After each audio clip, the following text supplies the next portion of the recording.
This is Rob. This is Brian. This is Eric.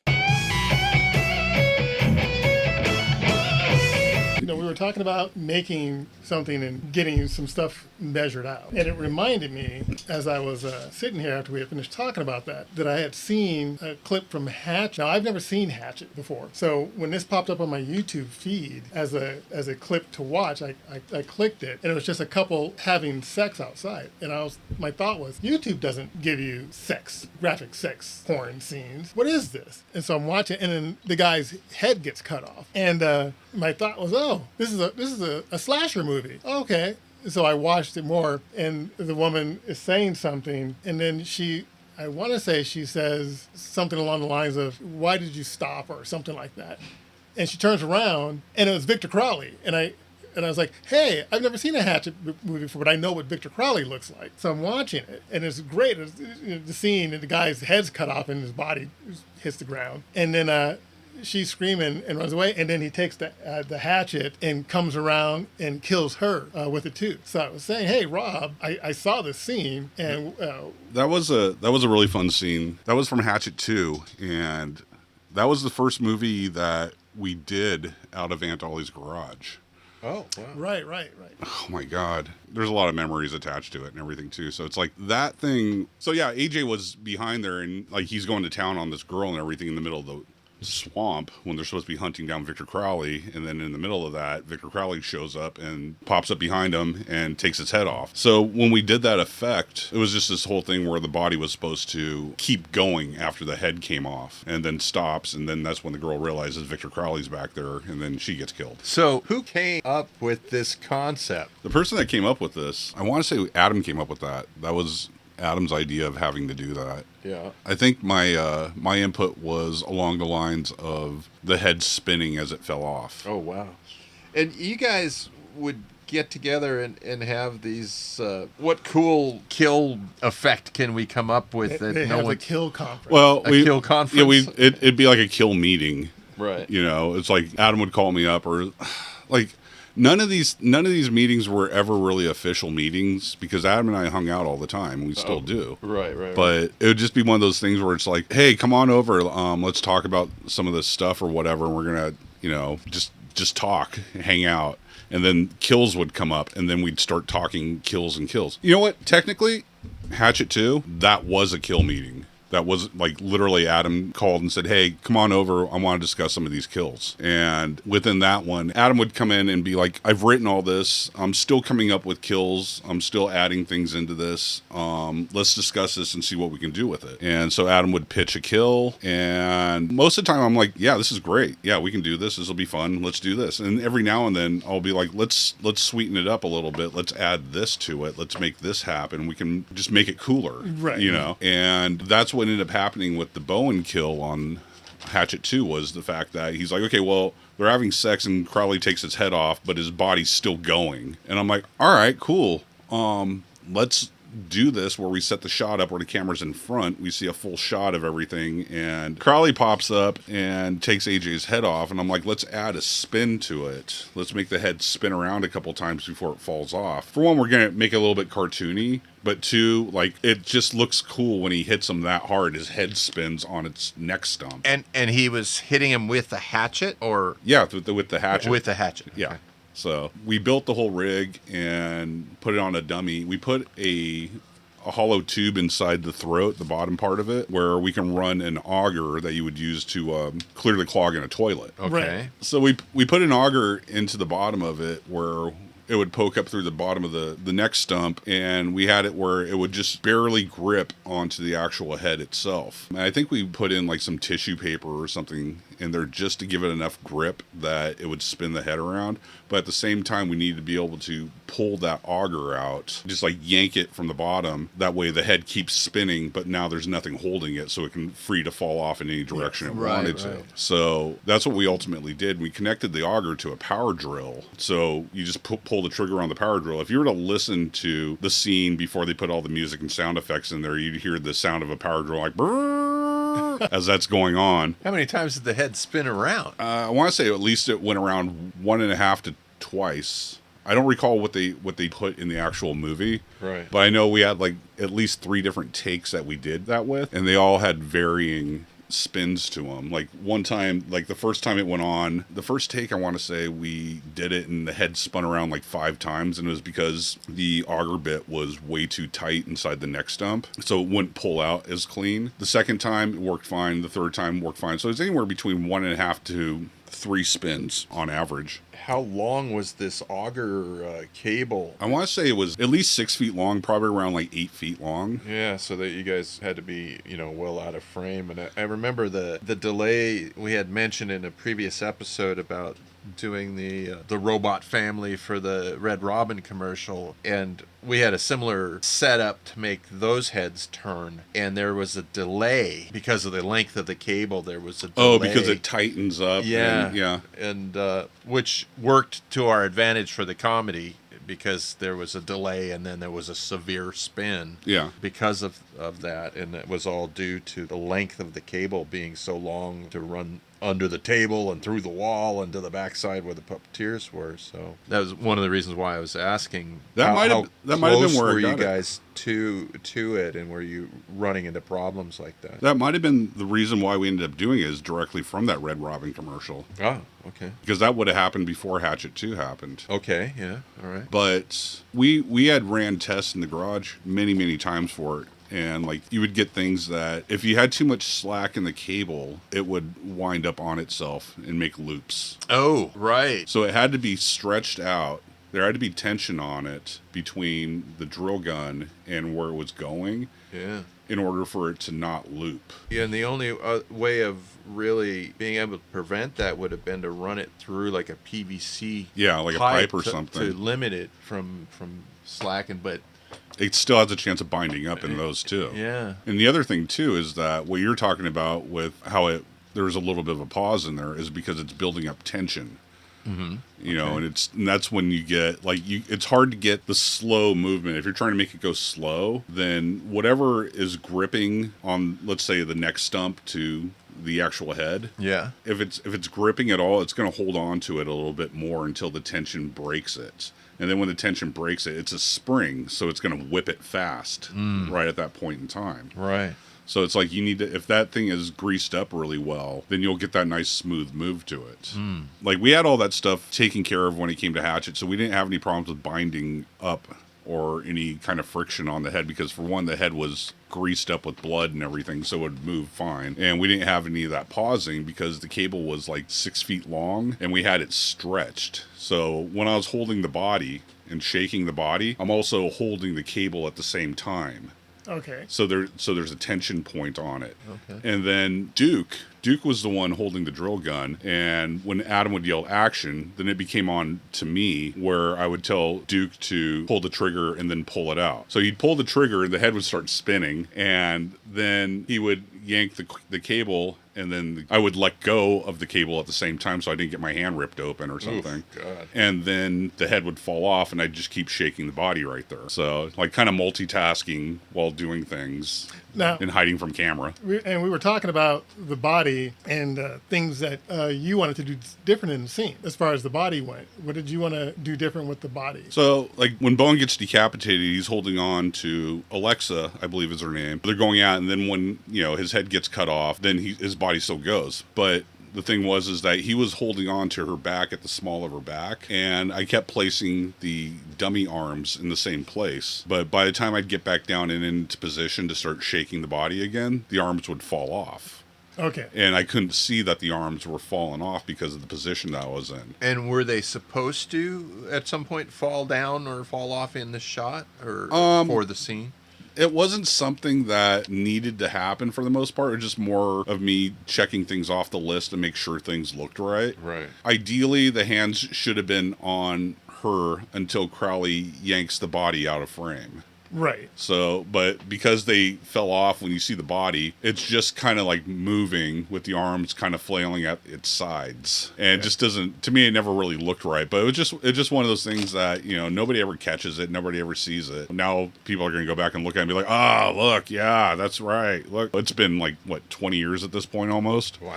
I just went back right now to look at it, and I didn't. It was so fast. Everything's happening. The scene is going so fast. I didn't notice where the hand placement was from when the head gets cut off to when he throws the body aside. Yeah. Well, that's a testament to Adam and Will, the way that they put the scenes together and stuff where you're not focusing on these things. No, they were quick cuts. Yeah. To say the least. But I see it each time I watch it. I'll be like, oh, yeah, there's that. It's like every time I watch like one of the Hatchet movies, I will see all the flaws in it or where things should have been or whatever. Right. So, now, Crowley, I just watched it again, and Crowley kills the girl. Spoiler alert. In two special ways. What was the second hit? okay, so when he kills AJ, and then he steps in and rips his body off to his left. And then Alexa is crawling away towards camera, and then Crowley comes running up behind her and buries the hatchet in, let's say, the lower half of her body. Yes. Okay, in a very sensitive spot. You cut to a reaction of her, like her eyes opening, her mouth opening, she's screaming and everything, and then Crowley pulls it out, she sits up, and then Crowley brings the hatchet down into her sternum. Yeah, okay. Oh, so she's crawling away on her back. She's crawling away on her hands and knees. Oh, okay. And then she sits up after it gets pulled out, and she sits up, and then pushing her chest out, and then Crowley brings the hatchet down into her chest. Oof. The hatchet gets stuck in her chest because he's trying to pull it out, and you see it just trying to come out, but it won't come out. And then we cut to a random tree in the swamp, and a couple more pulls. You hear the pulls off screen, but then finally it pulls out, and you just see a ton of blood just hit this tree. That was Adam, because someone had reviewed the first Hatchet movie and just kind of boiled the movie down to people throwing blood at a tree doesn't make a horror movie good, or something along those lines. No, please. And it was just like, and it's like we had that in like one shot. I think there might have been a second shot where we had like blood hitting a tree or something because it was just so gory and blood flying everywhere. That reviewer apparently gravitated just towards that and used that to describe the movie in its entirety. And so Adam's like, okay, fine. So when we do the sequel, we're going to put that blood in the tree thing. And Just we're for gonna, that one guy? Yeah, just for that one guy, because apparently it's a thing. So when Alexa's getting killed, you cut to the tree, wait for it, splash all over the tree, And it's like, there you go, just for you. Yeah. So that was all the fun with that. Now, there was another kill we were talking about from that movie. Oh, we were talking about the Mrs. Permadio kill from the first Hatchet movie. Go But you back were talking about the old man, too. Oh, yeah, we were talking about. Was that the one you're thinking of, Eric? Okay, yeah. You know what? We'll go through both of them. Fuck it. Let's We'll do both of them. Okay, so sticking with Hatchet 2, we had Tom Holland's kill, which he was Uncle Bob. Right. And that was one of those things where when Adam and I had a meeting about it to go over kills, that Adam didn't have anything for Uncle Bob. And we had talked about all the different stuff, like, AJ's head spinning off and everything. And, like, I add little things in there. For the most part, Adam comes up with the kills, and we try and make them better between the two of us. Right. But Uncle Bob was one of those things where Adam was trying to figure out how to kill Uncle Bob, which was going to be played by Tom Holland, not the Spider-Man Tom Holland. I was going to say, wasn't he really young to be No, playing an old man? this is the Tom Holland that created Chucky from the Child's Play series. Oh, that guy. Also, Psycho 2, if you ever heard of it, stuff like that. Did I work on Psycho 2? Maybe. Which one had what's her face? Juliet. Was that Psycho 3? I know I did stuff for a few of those. Well, there you go. So the whole thing with Tom Holland is that his character is going to get locked into a room, and he's going to be banging on the door trying to get out, and Crowley enters the room, and he's going to realize that Crowley's in there, and then Adam's like, how do we kill him? I'm like, okay, well, let's figure this out. And Adam's like, well, we can have him get ripped open, you can rip his spine out, you can do all this stuff. And I'm like, yeah, we can probably do all that. We can make that happen. But then it dawned on me. I'm like, well, Tom Holland's character is Mary Beth's uncle, and he knows what's in that swamp. He knows Victor Crowley exists. He knows that if you go in there, you're just going to die. Right. So he wants nothing to do with it. He's like, I'm staying away. I'm not going in the swamp, and I'll live, and everything's fine. Don't go messing with it. It won't mess with you. So Mary Beth is like, no, I'm going in the swamp, and I'm going to go and I'm going to take down Victor Crowley. He killed my dad. He killed my brother. All this blah, blah, blah, blah, blah. And I'm going to be the one to go kill him. And Uncle Bob's like, nope, nope, nope, nope. Don't do that. Don't do that. And she's like, nope, I'm going to do it. And so Uncle Bob's like, Christ. All right, fine. I'm going to go with you because I want to protect you. If something happens, we're the first people running the hell out of that swamp. So he goes, and he's just a sympathetic character the entire time. Everyone else kind of pokes fun at him in a sense, but he's like, he knows what's going on there, and everyone else thinks it's a joke. By the time he gets locked into that room and everything,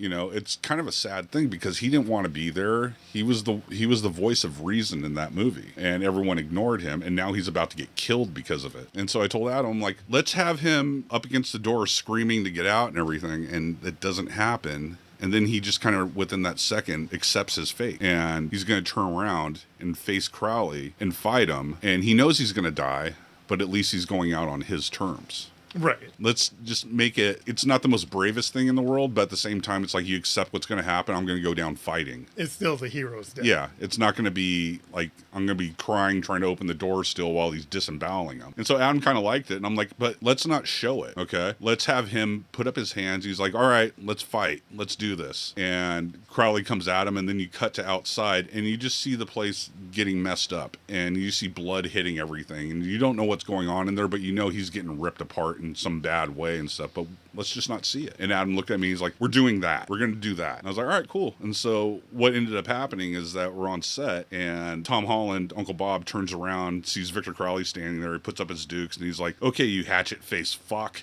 And then Crowley comes at him, and they're about to fight and everything. He cut to outside, and now it's me sitting in the middle of this shack with 10 5-gallon buckets. Each bucket is like a third filled with blood, and you got 4 grips outside shaking the shack back and forth a little bit like a fight's going on. And then Adam's screaming, blood out the front window, blood out the side, blood here, blood there. And I'm picking up buckets of blood and just like hitting it at these walls to make it go through the cracks so the blood will fly through. And just going through, probably went through about 15 to 20 gallons of blood just within that sequence. Yeah, how many gallons was that? Wow. But by the time we were done, the inside smelled like blood and was completely painted red. And obviously we weren't shooting anymore inside that set, but Right. But the ants must have loved you after that. it wasn't Caro blood. It was Methicil blood, so it was really slippery. Yeah. Oh, jeez. But it's like the Methicil blood is what I use when it comes to the silicone stuff because it sticks to the silicone a lot better. True. Okay. And the Caro just beads up and rolls right the Yeah, it hell was off. like candy. Yeah. Yeah. So I was using that. You know what? The blood that was inside the shed may have not even been Methicil blood. It may have just been water colored. Oh. Just put color in water and chuck it because it doesn't. It's splashing against shit. Right. You know what I mean? So you're not seeing like a thickness of dripping or anything like that. You're just seeing it spray out the cracks inside the shed or the shack. It was a really easy thing to do, but it was a workout sitting inside there just whipping all this shit around. And then there's the other kill that we're talking about, the Mrs. Permadio kill from the first Hatchet. What we were talking about earlier was the details that I was doing within that. So this is the first time you're seeing Victor Crowley in the entire Hatchet series. Hatchet 1, first time Victor Crowley's coming out of the Crowley house. He kills Richard Reilly, cleaves him in half, throws the pieces around, and then Prachika Darbo, who is playing Mrs. Permadio, she's running towards camera, and Crowley is running up behind her. He grabs her, puts both his hands in her mouth, and she's screaming and stuff. The camera comes to Crowley's left and starts circling around. When it hits the backside, we cut right there and then replace the actress with a dummy. And then we continue that spin around coming over Crowley's right side, and now we see a closer shot of his hands inside this head. Then he rips her head open. Right. And blood sprays. Cut to another shot of the tongue flicking, all that fun stuff. And then Crowley gets shot, falls over, and dies for the time being. But within that shot, I was very adamant about having some details in there just to keep the effect more alive. So when Patrika was getting ripped open by Crowley, when he had his hands in her mouth, I wanted her with her right hand to grab Crowley by his right hand around his wrist, just to establish that she's holding on, trying to get away and pull his hands away. Rather than it just being a shot of a static dummy. Yeah. So when we get around the other side, when it's now the dummy, I made a hand that had a little Velcro wire wrap strip on it between the middle finger and the thumb, that I can put that on Kane's arm and just have it's just enough just to hold it there. And at a certain point, Kane just flexes his arm muscle or turns his wrist a little bit, and then the hand will fall off. Yeah. And it's like, as the camera's moving by, you see that hand start to fall off in that shot with the dummy. So, and it helps sell the fact that it's not a dummy, right? Within that. But then the head rips open and blood flies all over the place, and, the tongue whips, all that stuff. That too. So... But I mean, it's fun just trying to put these little details in there, and it's like stuff that people gravitate towards, because that shot became something that a lot of people liked because they thought it was so realistic, or such a cool shot, such a realistic way of doing it. And part of it is because of just putting that hand in there for it to fall out of frame for that 1 second. Yeah, it was a good shot. I liked it. Like I said, I haven't seen any Crowley movies. I've only seen scenes, the one I saw the other day. And then the one I just saw a few minutes ago, which is the scene you just described. And I got to watch these kills because they're interesting kills. And then the amount of work that goes into them to make them look reasonable, action-ready type of things is a lot of work. It's not like it's, you go up there and you do A, B, C, and it's done. There's a lot of work to it. Yeah. I mean, you're talking, all the Hatchet movies are very small crewed, especially the effects shop, wearing a lot of different hats while we're doing it, because there's not a lot of money to make these things. Yeah. So we got to get really inventive and try and throw as much at it as we can. And get it all done in that night's shooting. Yeah. I mean, there's the execution, but then there's all the building too, because you're building it, and so it's like you'll have a body laying on the table and everyone's looking at it, it's like, how is this going to work? And it's like, well, we're shooting it in this angle, we're going to do this, because you have to play director and cinematographer and all that stuff at once. And you're like, we're not going to see any of this part that you're looking at that doesn't look good. We're going to see it from this angle. We're going to make it work from this angle. That's what we have to work with on this. And it's like, there's a lot of trust that kind of goes around in the shop of being able to be like, this does not look good. It's going to look good from here. This is what we need. We're doing it for this quick insert shot. We're doing this. It's going to help sell the main part of this. Yeah. It's not meant to look good. It's quick, and you're not seeing any of that stuff. You just got to get really inventive on the way that you do everything, and then have supporting shots that help sell the main shot of the effect that you're doing. So that's like with Mrs. Permadio. The hand is a supporting piece of the main thing. It's not much, but it's enough to help push that up a little bit more to help sell the effect a little bit better. And the shot worked. Like I said, I saw it. It worked. I liked it. It's fun. It's a fun kill. Now, I was asking, how many takes did it take to get that right? 3 takes, because we only had 3 heads. And the first take was funny because this was back when we were doing this over at John's shop at MMI, the first one. One of the guys that was on the crew was telling me how to fucking put together a something that was going to spray blood inside of the head. Once the head opened up, we're going to have this thing inside there, and we're going to pressurize it, and all this blood's going to spray out like. And so the guy had made this little piece to go on it, and when we hit it with the blood, it shot out in streams. And you want to? It's supposed to spray.